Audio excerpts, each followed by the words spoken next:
Hello and welcome back to Rams Talk Podcast. Now, international breaks are very, very boring. I don't know what everyone thinks, but I don't know what to do with myself on a Saturday if Derby aren't playing.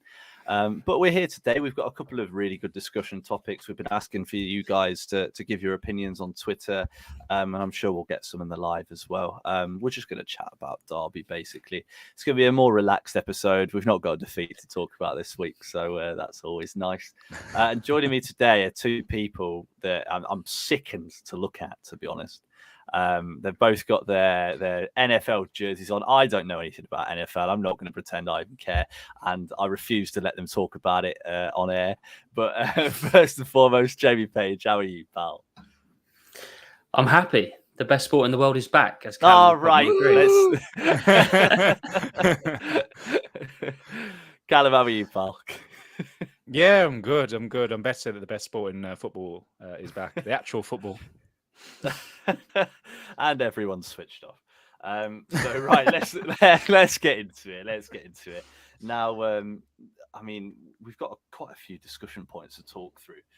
One of my favourite ones I've got up first. By the way, if you do have any questions and you're listening to this live, please do comment on YouTube, whatever you're listening on. And I'll keep an eye out and put it to these guys as well. Probably my favourite question regarding Derby at the minute is what is Derby's most balanced midfield? Now, I saw some conversations about it. I think me and you had a little bit of a chat about it, Jamie. I mean, in your eyes, what Derby midfield, let's say everyone's fit, what Derby midfield is the most balanced for you? That is really hard because a balance suggests that we need probably someone in there sitting that can actually defend and get about the pitch as well, which I don't know. I would say, and I know you're not going to agree with me, I would go Bird in the deeper lying playmaker role. I'd go Thompson in there with a bit of energy, almost your box to box, and then I'd have Hourihane sitting in front, architecting a few things, and hopefully getting on the score sheet once and again. But I know you don't agree with me, Jake, because we've had this discussion offline. No, to be fair, I think it's a good choice. I think we're quite spoiled. I think we've got 4 or 5 good options in the middle. I think it's just which options do we pick together? I mean, one of the things I remember saying to you, Jamie, is that the best players don't always make the best team, which is a bit cliche, isn't it? But it can be true. I mean, obviously extreme example, but Hughes, Hendrick, I was going to say Man City, that's why I said extreme, but Hughes, Hendrick, Bryson's just popped into my head. That midfield doesn't work. You know what I mean? That midfield doesn't work. You needed a Thorne, you needed a Eustace, you needed, someone along those lines to sort of balance it all out. So, yeah, I think, maybe you're right. Callum, what about you, pal? What do you reckon? See, I'd put Fauna in there as my holding. I would then go Bird, and then I'm torn between. Are we including Embleton? Can I include Embleton? Yeah, of course. Yeah, so I'll go. Yeah, I didn't know if we were including loan players and stuff, but if I would, then I'd go Embleton and Bird. But I don't know if that will work. I've never seen Embleton play, obviously live. So it could be absolutely atrocious. So if I'm going with who I've seen, then I'd go Bird and Thompson. So Bird, Thompson, and Fauna. Well, it's almost like you read the message that I put in, Callum, because that is pretty much what I'd go for too. I think when I look at a midfield 3, let's say we're playing 4-3-3, right, or anything with a midfield 3, I always see it as you need one player who's going to sit in and break up play and can play out from the back. You need one player who's going to run box to box, give you that energy, give you that aggression, and maybe, come up with a few goals. And then you need that playmaker. You need that player who's got that talent, can unlock a defense, has the quality to play passes all over the pitch. And I think the midfield that you just said there, Callum, is the perfect one. You've got Tyrese Fauna, who's shown already, he can get about, he's comfortable on the ball, he can win the ball in those deep areas as well, and he can play the ball, which is exactly what you want. You've obviously got as your box to box, you've got Embleton. I mean, I watched him when he was at Sunderland, and he looks a player. I mean, I know obviously the goal he scored at Wembley as well is a big highlight. and you look at him and he adds something that we don't have. I know we've got a few players like Liam Thompson that do run and really run and work hard, but I think Embleton, being 2-footed, he can go either way. He can make late runs into the box. I think he adds an element of danger that I don't think we had before. And then, last player, Max Bird, I think he can be that playmaker, take a little bit of the, I guess, box-to-box responsibility off his shoulders, let him do his running in the best way, which is creating chances, getting into good positions. And I think he'll be a top player. Like you say, Jamie, I think Bird and Hourihane are quite interchangeable in that position. And I think we're sort of blessed in a way that we've got this discussion, because a lot of teams would love to have, who's going to play between Bird or Hourihane or Embleton or Thompson or, anything like that. And I think it's up to Paul Warne to get the best out of the three. I mean, Jamie, me and Callum said the same thing. You said something different. Would you necessarily disagree with what we've said? It's a tough one. I think I've not seen enough from Forner or obviously Embleton to put them in there. I mean, it's based upon what I've seen over the course of the last season with my three selections. So potentially, if you ask me in 4 weeks, a month's time, 2 months' time, whatever that may be, I'll probably tell you something different. I think the worry that I have with Embleton is, the deal is only till January. If he pulls up trees, he'll probably be back there in January. I can't see that being extended. So I can't get too carried away about him and wanting him to do too well, because I think he'll be back up north before you can say something Sunderland related. So, yeah, I think... I was trying to think. What was that? I know. I was like, what's from? I was going to think of a rogue Sunderland player, maybe like Kevin Phillips, Niall Quinn. Was he there? Yeah. So. Or was that Southampton? Lee Cattermole. Yeah. Lee Cattermole. But yeah, I mean, my worry is, I think what you said there in terms of Max Bird, I think we saw in pre-season and the first games before he got injured, he was playing a little bit further on. I just don't think he scores enough goals and gets enough assists. I think if you played him in a team all season, I don't think he gets more than 10 goals. But he potentially doesn't get more than 5 goals, in my opinion. And I think with Hourihane there, I think he's just got that knack for scoring good goals, for coming up with assists and being pivotal. So I think the argument I'd have is, in your team, I'd want Bird or Hourihane, and I think Hourihane just shades it in that more advanced position, in my opinion. Well, I think what you said there, Jamie, is, I mean, Hourihane, he gets in the right positions and that's how he scores the goals. I think Bird needs to develop that side of his game. I think when you look at Hourihane, I mean, he's early 30s. He's close to the end of his career. He's probably got 2-3 years at most left, whereas Bird's right at the start of his career. And something I guess I hadn't thought about, and maybe the same with you, Callum, the three that me and Callum both said, they're all very young. I think Embleton's probably the oldest at 24. Whereas, you look at Hourihane, he's sort of towards the latter stages of his career. He's got that experience. He knows where to be. So, yeah, I think you're right. I think there's a good point there. I'm just looking at the comments. There's a few coming up there that put me off for a second then.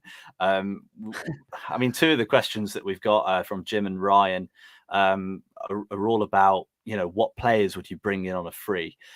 That's a hard one. I can't say I know the free agent market off the top of my head. And whilst one of you were talking, I think I might get it up on Transfermarkt to do a quick scan of who's available. But I mean, Jamie, Ryan's mentioned about he'd like us to bring in a right back because we're short there at the minute, and a midfielder because we're short of flair. I mean, would you agree with that? What sort of players would you want to go for?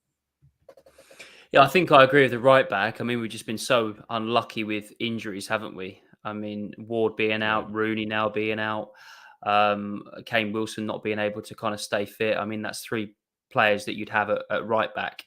So I think the player coming in will probably be a short-term fix, because I think Wilson and Ward will get back obviously quicker than Rooney. So unless they were absolutely sensational, I don't think so, because I don't think Wilson and Ward will be that far away unless you tell me something different. Is it a couple of weeks? Is it like 4 weeks, something like that?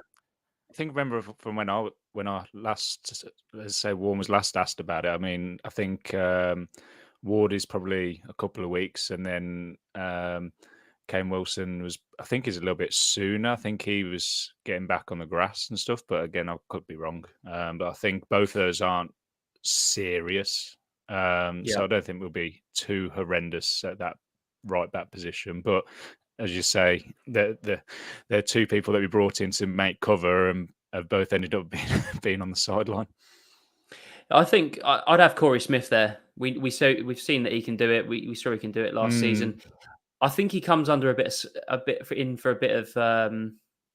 of criticism, really, Corey Smith. And actually, I think his best game that I've seen him for a little while was against Peterborough, and I think you can say that about pretty much everyone on the pitch. But I actually thought he had quite a good game, but he doesn't get anywhere near. I mean, we talked about that 3. He doesn't get anywhere near that for me. No. So maybe a period at right back will do him good, and I think naturally that's what we do, unless Warren wants to do a 3 at the back again. But we've seen an adaptation of that. Yeah. I think when you look, sorry, go on, Jake. Go on, mate. No, carry on, mate. Carry on. No, I was just saying, when you look at Corey Smith, I think when you like Jamie just ended on his point there, where you look at the best 3 midfield, I don't think Smith touches it. And when you're looking now, we've got Embleton added to those ranks. You're then looking at where we can fit him, and I think that right back, he did a job last season. And if he wants to be anywhere near the starting 11 for me, now we've got that strength in depth in the middle. I think that's probably where he's going to probably end up, unless Warren really, really, really likes what he provides. I'm not his biggest fan, so I can't really attest to that. But who knows? Warren could really, really like him and put him in there, and it could be a real curveball for the 3 midfield that we've just been talking about. Yeah, no, I agree. I think he's obviously been a poster boy. He's obviously been poster boy throughout the pre-season with the kit launches and stuff like that. So, we'll have to see. Warren's paid to make these decisions, so we'll leave it with Paul. Well, exactly.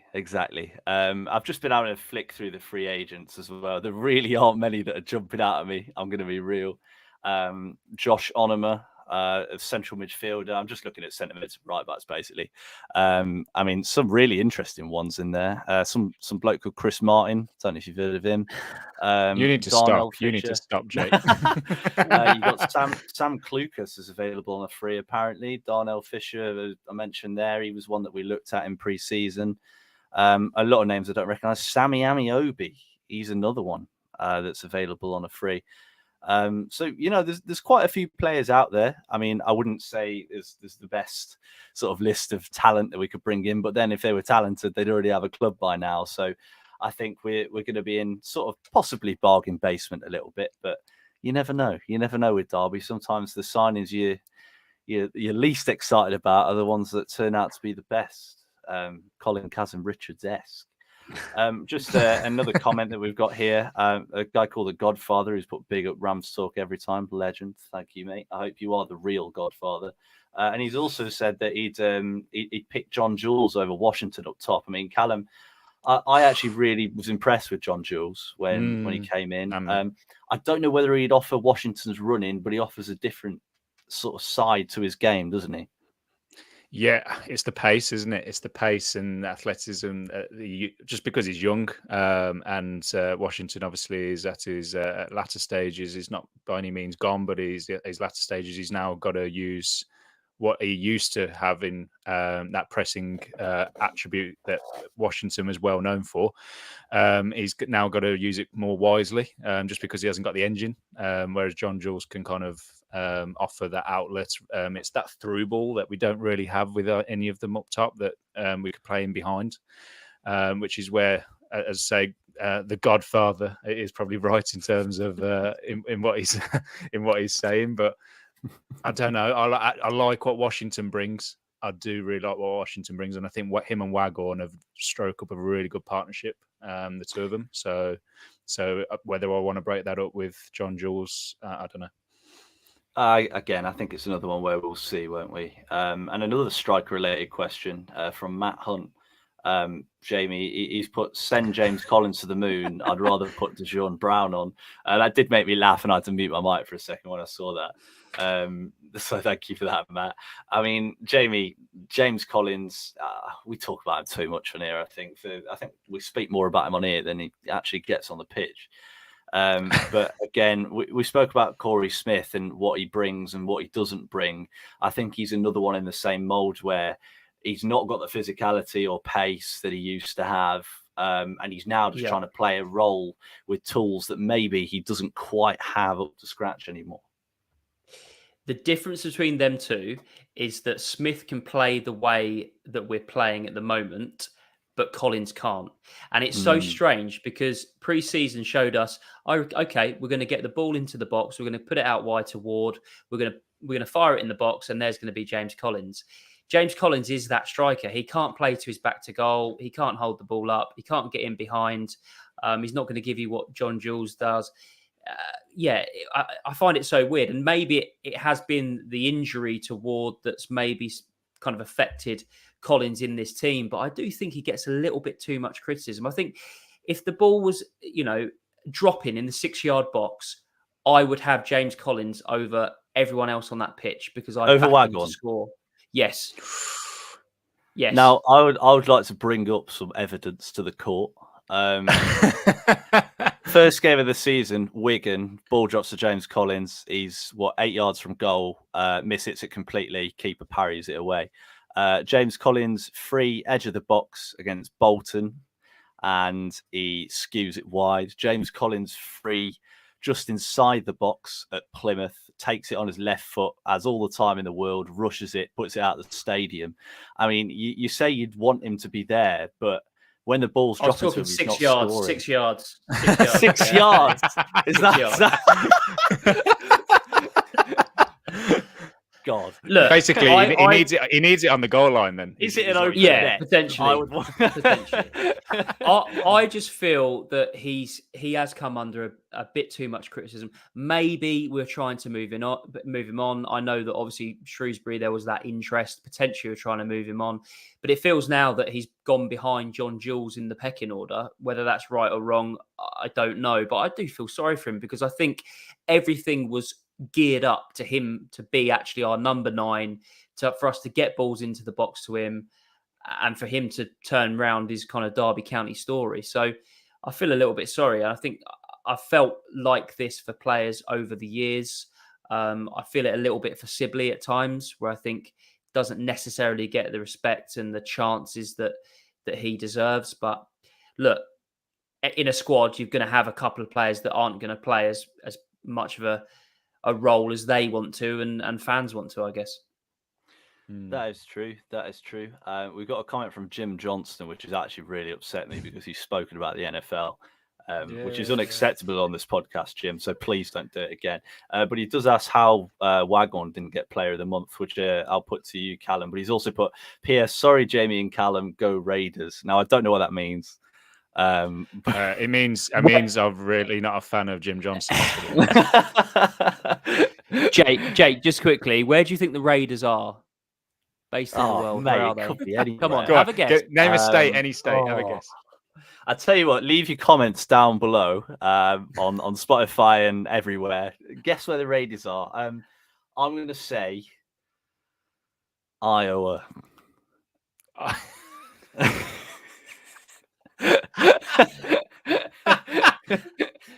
That was the most rogue one you could have gone for. Oh God! You got to give us the answer now. Go on, Jamie. Put him out of his misery. Vegas. No one even lives there. How can they have a team there? There's like 1,000 people that live there. That's stupid. That's like Scarborough being in the Prem. That's mental. Anyway, right, back onto Derby. I refuse to talk about this any longer. So we can actually get back to our questions now, which is a nice break. Now, hardest question, right? Oh, wait, I've just realised. How did Waggy not get Player of the Month? Callum, how did Waggle not get Player of the Month? Why did he not get it? I don't know. I have no idea. maybe because he's a Derby player, but then that would just be me as a Derby fan talking. He's one of them where you look at some of the player of the months that they give out, and you kind of go, you can sort of see it. I mean, when you look at even just the team of the weeks are a bit skew. They do them on obviously the stats and various other things, and I'm like, there's been players who have been better, so I kind of don't really take notice of it. But I bet he's livid though. I bet he's been bashing down doors and going through Derby city centre and smashing up windows, and you know what I mean. It's probably absolutely livid, but we'll see. That's a better answer than I expected, I won't lie. Jamie, I mean, it's what the episode is called, so we might as well talk about it 20 minutes in. How can Derby County make the League One top two? And I'm really sorry to the people that put the comments in. I was really stupid and didn't actually write anyone's name down. So I'm having to sort of repeat it. But if it is your comment, thank you very much for getting involved. What is it Derby can do to make the top two? Because at the minute we've won 3 and 6. We're sort of, I think we're 11th, which isn't great. We're sort of consistently inconsistent is what I'd call it. How does Derby take that next step and get themselves up in those automatic places? Bring back Liam Rossini. Don't go get in the bin. Get in the bin. No, I'm joking. Thank you very much for listening to Rams Talk Podcast.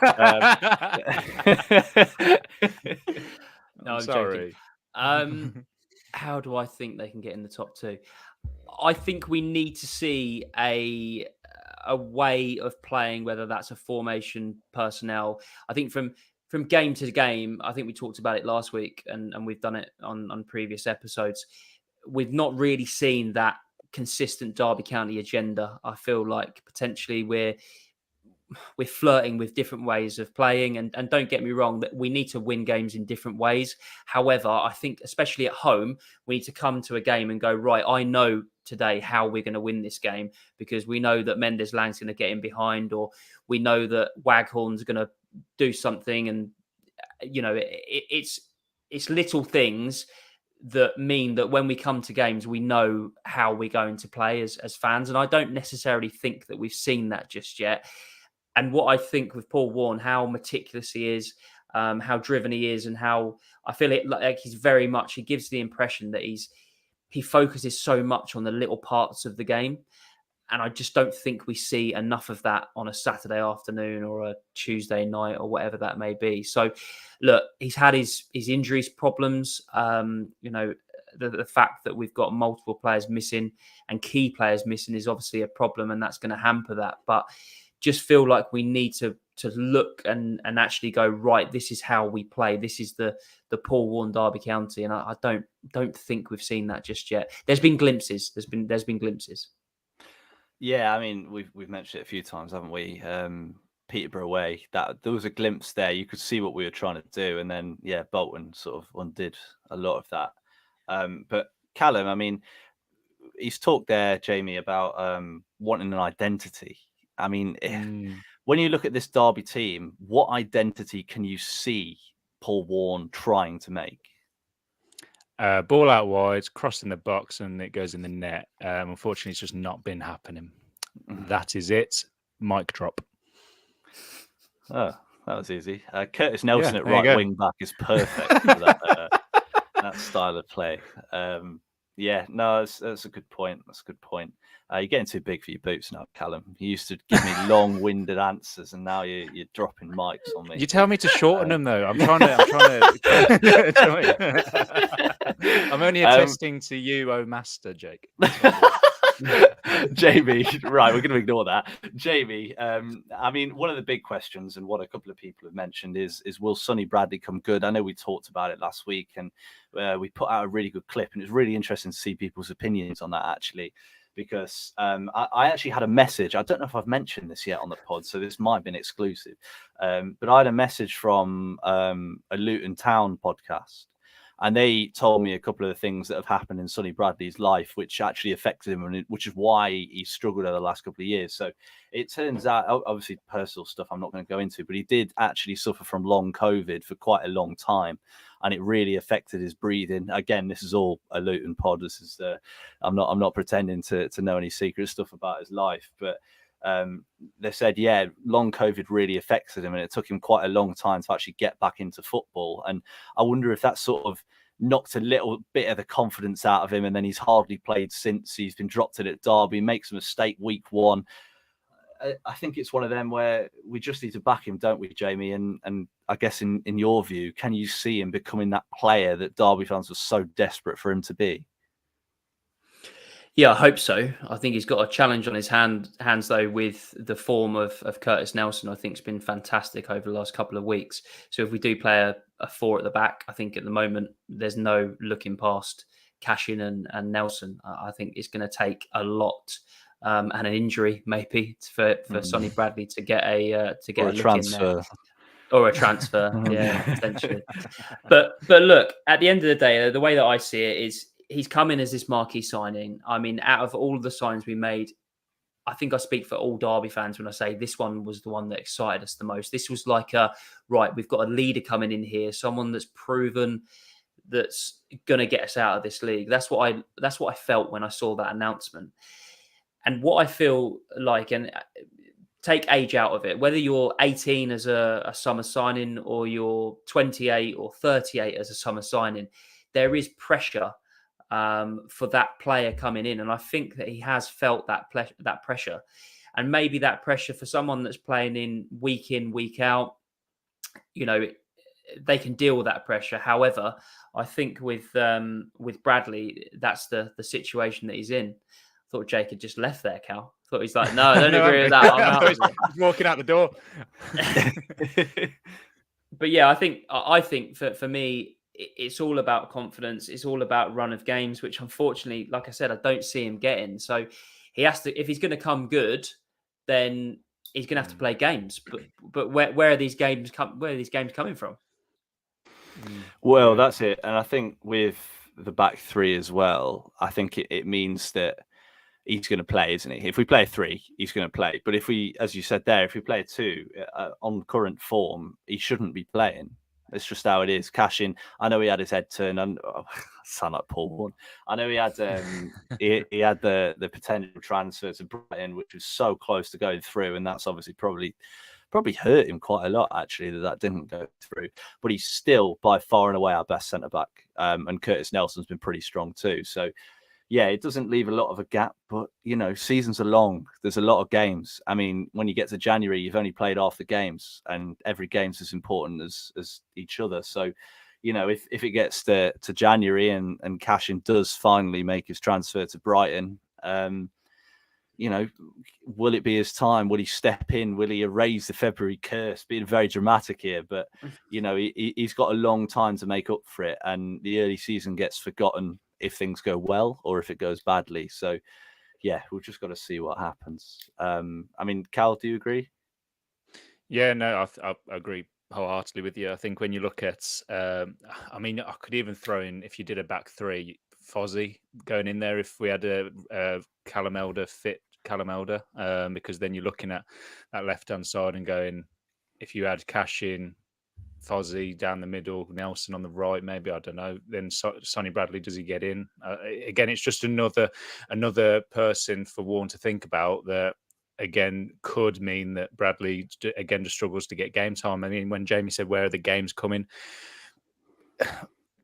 Is it the League Cups and the FA Cups? Papa John's next week, mate. Yeah, exactly. Yeah, those sort of games. I mean, that's probably just to get his confidence back. I think he's just devoted confidence. He's had a couple of games now, a brand new club. Again, no offense to Luton at all. A much, much bigger fan base week in, week out, watching them in terms of actually in attendance. And you've made 2 clangers, to put it nicely, and that's resulted in 2 goals going against us, or at least a sending off and a goal. And you're looking at it going, it's affected 2 games, and you go, that's not going to help anyone, even if you are a seasoned veteran. So I don't know. I think for me, he just needs a nice little run where he just goes under the radar, does his bit, and then, as I say, just builds himself back up again. Yeah, we need a run where we play. Oh, sorry, Jamie. Sorry, Jake. I said it's a fickle old game, football. You know, he could start next week and he could score from a Conor Hourihane corner in the last minute, and everyone would love him. And that might be the turning point that he needs to get his career back on track. And it must be hard for Paul Warren because he's obviously purchased these players based upon playing three at the back, and it's almost like absolutely loading up on metal and going, right, I'm building a metal house. And then suddenly someone coming along and going, oh, by the way, you can only use bricks. You know, you can't use that metal. And you've got all this surplus of players that you've bought for a formation that you're not going to ever play, you know? So leave that metal on the bench. I hate it. I just hate it when I'm trying to build a house and I've bought all that metal. Yeah, exactly.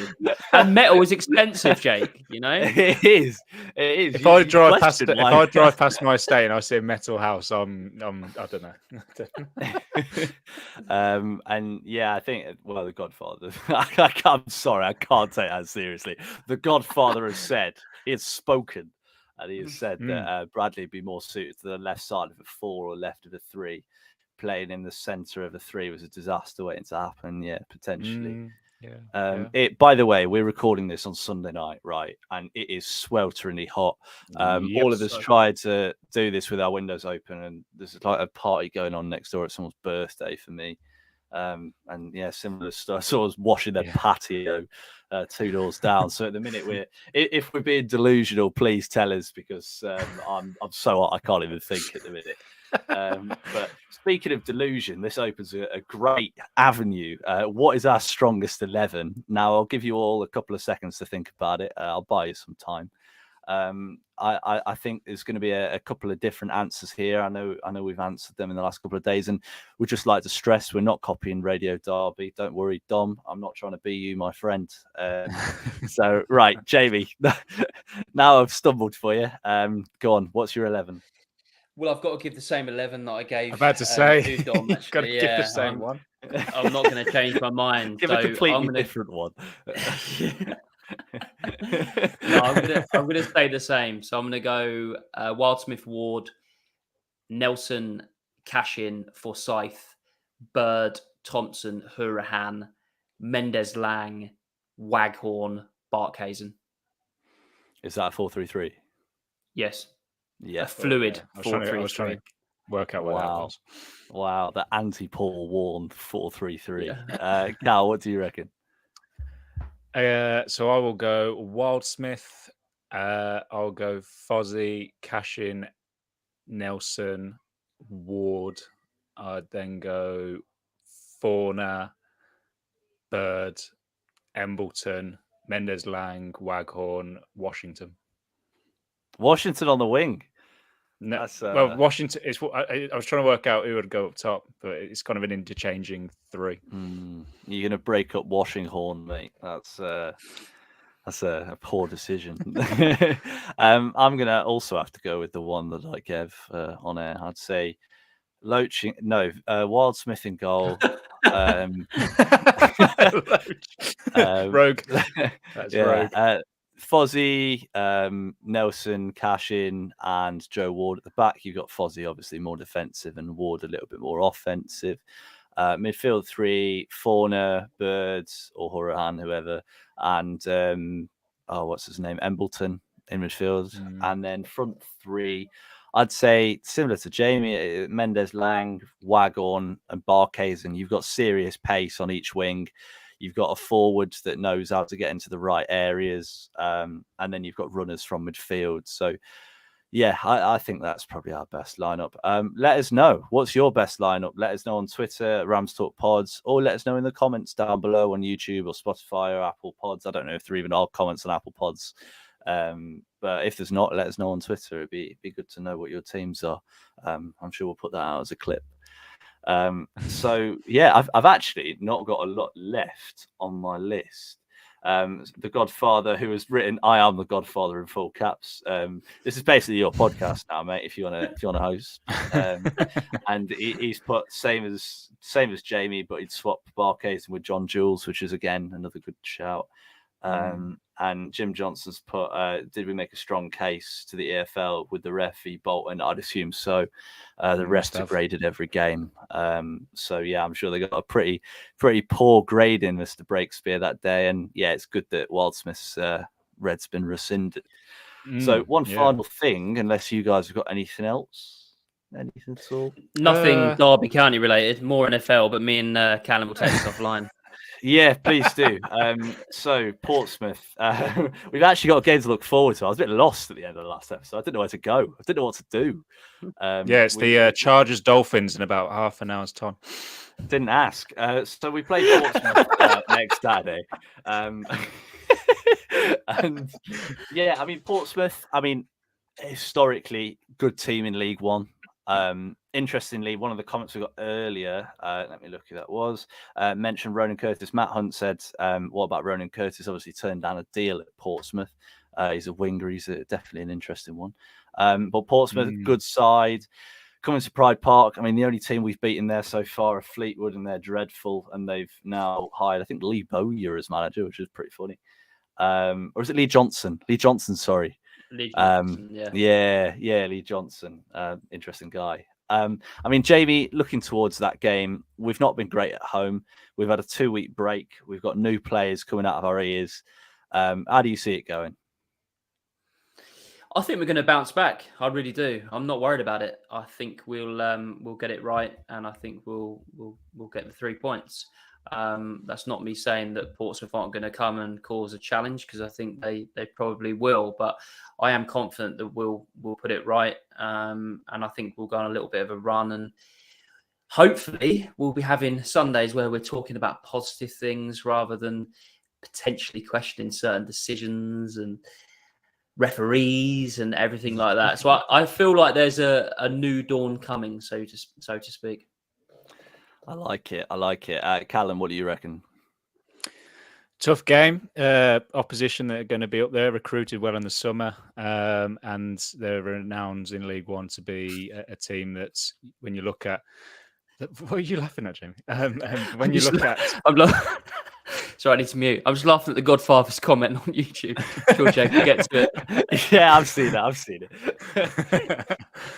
But no, I think it'll be a very tough game. But we're back at home. We need to get the home soil grounded. And when you look at us in the league and building on and going forwards, we're going to have you two have absolutely lost it. I'm just going to go. We're going to win. We're going to win. That's it. You two are just absolutely killing me. I had to put it on screen so everyone could see it. The Godfather, who now owns this podcast, has put, I'm out. The Godfather has some very dirty business to attend to. Have a good night, mate. Thank you for contributing. Good stuff, Cal. Yeah, I agree. Score predictions. I'm going to say, Derby 3-0, hat-trick. Barkay's on his return. There we go. There's a wild choice. Jamie, what do you reckon?